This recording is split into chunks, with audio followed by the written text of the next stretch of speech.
할렐루야, 사랑 축복합니다. 9월 22일 화요일 영성 랜선 큐티 오신 분들을 주님의 이름으로 사랑 축복합니다. 우리 기도하고 오늘 창세기 49장 말씀 함께 묵상하도록 하겠습니다.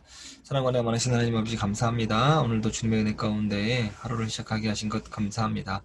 계실의 계절인 가을입니다. 하나님, 우리도 좋은 열매를 튼튼한 열매를 맺을 수 있도록 말씀에 의해서 성장하는 오늘 한 날 될 수 있도록 축복하시고 은혜와 은총 허락하여 주시옵소서. 모두가 힘든 시기를 보내고 있습니다.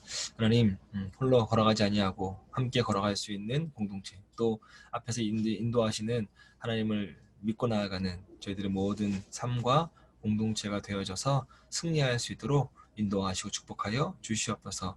감사드리며 거룩하신 예수님 이름으로 간절히 기도합니다. 아멘. 네, 잘 지냈죠? 보니까 9월 11일로 마무리하고 열흘 만에 합니다. 기다렸을 거라 생각하고 저도 오랜만에 하니까 다시 처음 한다는 마음으로 설레이기도 하고 다시 한번 책임감 갖고 시작하도록 하겠습니다. 오늘은 창세기 49장 1절부터 12절 말씀입니다. 여러분이 꼭 묵상하기를 바라고요. 묵상한다는 조건 하에 제가 1절부터 12절까지 설명을 좀 해드리도록 하겠습니다. 오늘 49장은 야곱이 이제 곧 죽음을 앞두고 임종을 앞두고 12아들의 미래를 예언합니다. 본문에는 장자 루벤, 시므온, 레위, 유다, 스불론 오늘 그렇게만 이야기 나오죠. 이 사람들에 관한 예언이 기록되어져 있습니다. 예언이라고 하는 건 잘 들여다보면 개인의 미래뿐 아니라 메시아를 통해 이스라엘 민족 그리고 모든 인류에게 이루어질 것이라고 하는 미래까지도 암시하고 있습니다. 성경은 단순히 한 가정 이야기나 이스라엘 민족만의 역사가 아니에요. 인류 전체를 향한 하나님의 계획이자 실행입니다. 우리가 이것을 성경을 대할 때 남의 이야기로 듣지 않고 자기의 이야기로 들어야 될 이유가 바로 여기 있다고 하는 거죠. 성경은 모든 말씀은 자신을 향한 하나님의 말씀임을 받아들이는 여러분 되길 바랍니다. 이제 한 명씩 예언에 대해서 이야기를 해볼까 합니다. 첫 번째죠. 장남 3절과 4절에 나오는 루벤에 대한 이야기 나옵니다. 루벤은 야곱의 첫 아들이에요. 그러니까 장자죠. 장자의 특권을 누릴 자격이 있었습니다. 실제로도 뛰어난 외적인 조건을 갖췄던 인물이기도 합니다.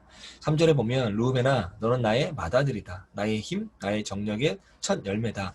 그 영예가 드높고 그 힘이 드세다. 라고 할 만큼 아주 굉장히 기쁘게 표현되어져 있습니다. 근데 문제가 하나 있었어요. 루벤이 영적이지 못했다라고 하는 거죠. 성품은 충동적이고 성급했습니다. 이러한 무절제한 성품 때문에 결국 아버지의 첫 비라와 간통의 죄를 범하게 됩니다. 더 자세한 건 창세기 35장 22절 한번 여러분 찾아보시기 바랍니다. 아무리 외적인 조건이 뛰어나도 영적으로 둔감하고 충동적인 사람은 하나님의 복을 받지 못합니다. 오히려 외적인 조건은 좀 부족해도 영적으로 하나님 앞에 바로 서 있는 사람이 하나님께 쓰임받게 되는 걸 여러분 잊지 마세요. 두 번째는 5절부터 7절에 나오는 시므온과 레위에 대한 예언이 나옵니다.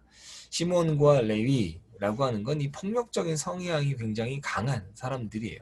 창세기 34장에 보면 디나 사건 때 세겜 성읍의 모든 남자들을 죽입니다. 거짓말로 죽입니다. 게다가 가축의 발목, 힘줄을 끊는 등 동물에게까지도 아주 극단적인 잔인함을 보여주고 있습니다.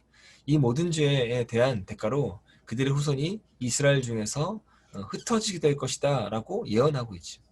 그래서 이 예언대로 시므온은 지파가 사라지고 유다 지파 안으로 포함되어지게 되고 레위 지파도 이스라엘 전체에 흩어져 살게 됩니다. 성경은 절대적으로 폭력을 용납하지 않는다라고 하는 걸 이 예언을 통해서 알 수 있죠. 유다는 8절부터 12절까지 나오는데 유다는 시므온과 레위와 다르게 아주 유다에게는 풍성한 축복이 약속됩니다. 형제들의 절을 받게 되고 동물의 왕인 사자처럼 용맹할 것이다. 10절에 언급된 대로 규가 유다를 떠나지 아니한다 라고 하는 이야기는 유다에게서 왕이 끊어지지 않을 것이다 라고 하는 예언입니다. 유다 지파에서 다윗과 유다의 모든 왕들이 나오잖아요. 근데 더 중요한 것이 있습니다. 이스라엘 왕뿐만 아니라 인류의 왕이신 예수님의 탄생을 예언한 것이고 나중에 어떻게 돼요? 유다의 족보를 통해서 예수 그리스도가 탄생되어지고 그대로 이루어지는 걸 우리는 알 수 있습니다.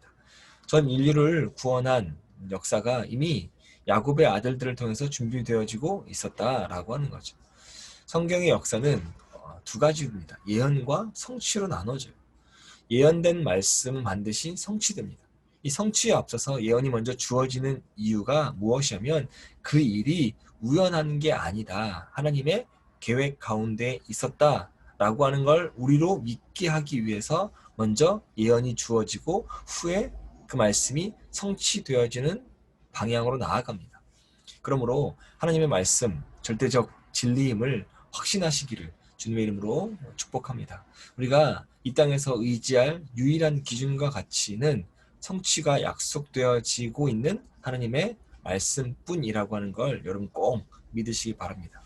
그래서 오늘 본문이 우리에게 던져주고 있는 메시지가 꼭 이거 같아요.